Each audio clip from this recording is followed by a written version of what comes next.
I don't believe that corporate media cares about any of us. Not you, Mike, not you, Richard, not me. And they're always going to do which is in its financial best interest. We could talk about fast food and say McDonald's and say, well, you know what, we need to pay our workers more, $20 an hour. Okay, that's fine. But inevitably, fast food is looking for a way to produce that food at a lower cost. And the easiest way to do that is to get rid of the personnel.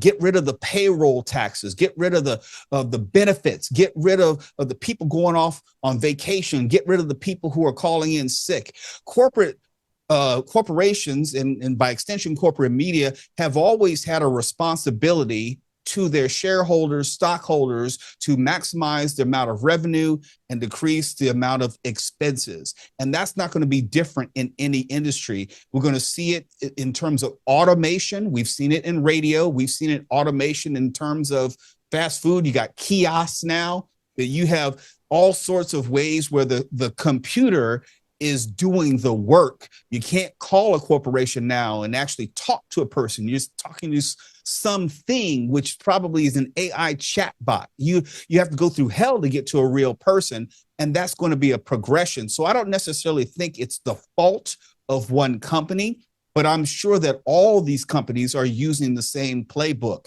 Hell, how many jobs were lost just in this conversation we have right now? We don't have a classical physical engineer. We don't have a cameraman who is working doing this. We don't have someone who's monitoring the levels. And I say that respectfully and lovingly of a bygone era.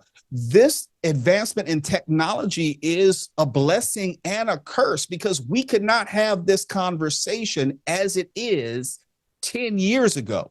It would be impossible. The technology wasn't there for it. Now we can have them whenever we want. We don't need to rent a studio space, a podcast space. How many jobs have been lost in that regard?